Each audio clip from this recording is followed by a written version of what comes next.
It's amazing how long. 12 years in the NFL. My gosh. Third overall pick of the 2008 draft, joining us from the Atlanta Falcons, courtesy of our friends at Gatorade Beat the Heat program. He is Matt Ryan. How are you, Matt? I'm doing great. Rich, how you doing? I am great. How's life? How's life for you? Life is very good. I cannot complain. What is mid-June when you're not doing stuff with Gatorade look like for you, Matt Ryan? It's a little bit of family time, some working out and training, and then sprinkling in a little golf in there too. Get the fix in before training camp starts. Give me your game. What's your handicap? What's your handicap? I play off a 1 currently, but it's not. It wasn't pretty. It's not pretty right now. Stop that! No. You are not I'm not allowed, winning any money as a 1. Matt Ryan, you are not allowed as a human being to say I play off a 1, but it's not pretty right now. That is. I just can't allow it. I won't allow it. I'm telling you wouldn't want me as a partner. It's not enough strokes. Come on. But maybe, I would bring at least 18 pieces of candy to that partnership. Well, then you might be my partner. Let's go. I could do that. What's the best round you've ever had? What's your lowest score? What's your record? I've never been in the 60s, to be honest with you. The best I've ever shot is 70, and I've done that a handful of times, but I got to get over that hump and go low one time. So who's the best player you've ever played with from the NFL? Who's the guy that you would want to partner up with because he's got a great stick? Tony Romo is, back when I was young, played in a little bit of the event out at Lake Tahoe, and to watch him play, he's got some serious game. He can play, and that would be the one guy that I would take his game that I've been around and have played with. Is there any comparison to the concentration level to play golf with the NFL, with pre-snap reads, pre-snap this, and then figure out in real time? Obviously, you're not going to get physically hit playing golf, but I'm just wondering if there's any comparison in terms of the concentration level required to play. Yeah, I think there is. I think the emotional hits are probably worse in golf. It really can damage your ego for sure. You think you're playing well, and then all of a sudden, wham! But I think in making decisions and then trusting the decisions that you make and trying to let it rip. I think that's probably the biggest carryover between the two. You got to trust what you see, and I feel like in football I'm playing my best when I'm trusting my gut, my instincts, and probably the same can be said in golf when you kind of just see what you want to do and you let it go. That's usually when I play the best. All right, let's talk a little football right here. Let's talk a little ball. The competition committee just an hour ago unanimously passed the rules to make it all fact. It's happening. Instant replay is going to be able to be used for offensive and defensive pass interference. Matt Ryan, do you like that? I think so. I think I like it. I like the intent of them trying to get it right if they have the opportunity to do it. I think it's a wait and see kind of thing. How's it going to shake out? How are they going to handle it? But I like the intent. I like where their head's at in going there and trying to make it with the technology at hand the best it can be. So let me just bounce off something that I saw just the other day at the NFL Network Symposium where Al Riveron, the head of NFL refs, gave a presentation on this, Matt. Do you remember the Week 15 Kansas City Chiefs, Los Angeles Chargers game where Phillip Rivers flipped it to Mike Williams on back-to-back plays for a touchdown, then a 2-point conversion to win it? Do you remember that? Yes. Okay. Yes. The play before those two was when Mike Williams was interfered with in the end zone, and it set the ball up on the 1-yard line.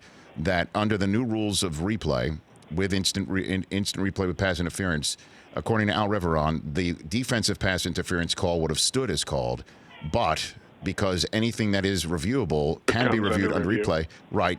Offensive pass interference would have been called by replay, and it would have been offsetting penalties. Your thoughts? Damn. That would hurt. that was our response, but that's what's coming because OPI is now reviewable. So anytime that you're reviewing for DPI, OPI could be called as well, and vice versa. That may be coming. Do you like that idea? I like the intent of trying to get whatever is happening on the field correct. And that's why I kind of have the wait and see. Let's wait and see, how this is actually going to be called, how much they're going to change when they go to review. to me, kind of let's get a feel for what it's going to look like and how it's going to shake out. But I like the intent of if something is egregious and it's missed, of being able to correct that. Matt Ryan here on the Rich Eisen Show. Some old friends are back on the staff. Dirk Cutter, Mike Mularkey. What are your thoughts on how that's going to affect the offense that you are at the controls of, Matt? Well, I love it. We had a lot of success during my time with both of those coaches, and I think Mike coming back and coaching the tight ends is great for us. He brings a mindset and a level of detail that's going to make our staff better, and he's going to make our position group at the tight end position better. And then I think with Dirk, he's a guy that I have a ton of respect for. Really enjoyed the 3 years that I worked with him and played for him, and then kind of hated him for the 4 years he was in Tampa, and they were putting up huge numbers going against him. It was always tough, So I like playing with him and working with him better than I like going against him. So I'm happy he's back in the building and excited about what he's going to bring to our offense and his ability as a play caller to put us in good situations. Is there anything different, do you think, going to be for Falcons fans that are used to it? I think as far as the scheme and the terminology, that has stayed the same to what we've been doing the last 4 years. So he has adjusted that. But I think with any play caller and with any coordinator, week to week and how they game plan and what they emphasize and what they go to in certain situations is different. And Dirk's definitely got a different personality type than Sark did, and a different flavor for what he likes in certain situations than what Sark did. Matt Ryan, Atlanta Falcons quarterback here on the Rich Eisen Show. All right, so what are you doing with the Gatorade Beat the Heat program? It's the 15th annual. What are you doing with these folks, Matt? Well, this morning I was at a Boys and Girls Club here in Atlanta, and it's really just to try and educate kids on hydration. We deal with some hot temperatures and crazy humidity here in the South, and it's trying to create an awareness for hydrating early, making sure you're getting in front of it. Letting them know that you're losing more than just water when you sweat. You're losing electrolytes and salt and all of those things, and they need to be replenished. And so teaching them, what's in Gatorade and how it helps you and how it benefits you. And then also, it allows you to be outside and to do these healthy things and be active, even when it is hot outside. And so I think that creating that kind of awareness and keeping, the kids safe and helping coaches and different people that are out here, with the kids in these situations, to me it's a no-brainer to team up with them and create that awareness to keep these kids safe and to keep them healthy. Yeah, and for more information about Gatorade's Beat the Heat program, fans can find heat safety tips, crucial heat safety tips as we're getting ready for summer and school's out and camps are going on at Gatorade's YouTube channel. While we're on the subject of quenching thirst, Matt, the whole concept of quarterback beer chugging popped to the fore over the last 4 weeks. What did you think of Aaron Rodgers' beer chugging attempt at the Milwaukee Bucks playoff game a few weeks ago, Matt? I'm like it might have been an IPA or something like that. Those IPAs, that's not easy to chug. Mm-hmm. Different from one of the light beers. So it is, at 34, I'm not chugging many beers myself. Right. All that. Well, I agree. It is a young man's game, Matt. I agree. It's a young man's game. But we're a little longer in the tooth at this point. And Aaron, he was sitting. That's obviously he didn't let gravity help. And also, he strikes me as a sipper. Like whenever he's an alcohol drinker, if he ever is at any point in time, he looks like he's a sipper. But folks like Trubisky, Mahomes, your buddy Stafford stepped up and they were talented, very talented when it came to that. So where do you put yourself in this mix, Matt? Where would you rank? Where would you rank yourself? Middle of the road. Really? For sure. Maybe at 18 or 9. Well, I shouldn't say that. Maybe at 21. Really? That's not middle of the road. That's bottom third of the NFL starters. Really? Would you put yourself I'm there? okay. I'm okay. I haven't done it in a long time. Well, I mean, and that's why I'm wondering why you would go by the name of Matty Ice, Matt.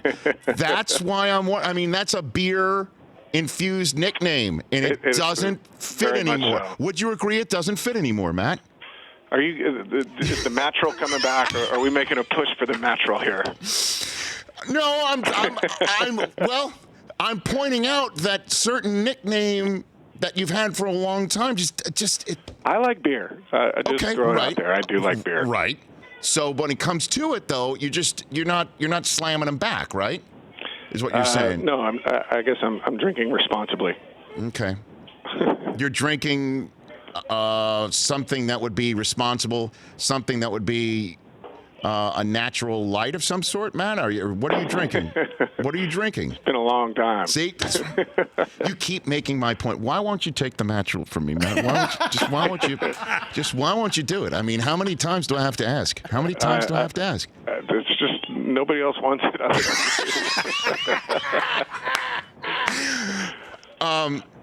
Are you aware I offered it to Stafford, your buddy? Is that right? Yes, he didn't take it either. Well, I mean, That's a no, Matt. Hold on a minute. Excuse me. Hold on. I gave him full disclosure that it was a retread and that you had rejected it.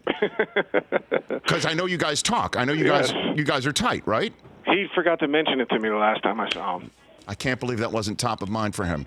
Okay, so just on behalf of all my loved ones who are cringing right now, just tell me to move on, Matt, and I'll move on. Just tell me to move on. Rich, you got to move on. You got to move on. I love you, but you got to move on. Thank you, Matt. Thank you so much. Oof. Even if I gave you a T-shirt or anything? All right, Matt, I can take a hint after 9 years or so. This has been a fun chat. Thanks for coming on, brother. When is training camp open for you? When does that actually hit? We report the 21st, so we're back at it in about a month. Oh, wow. Well, hit them straight. Enjoy it. Thanks for calling in. It sounds like you got your hands full behind you right there. I appreciate the call. You got it. Thanks, Rich. Okay. Always fun. Always fun. Right back at you. That's Matt Ryan. For more of The Rich Eisen Show, tune to Audience Channel 239 on DirecTV for free on BR Live or download the Rich Eisen Show app.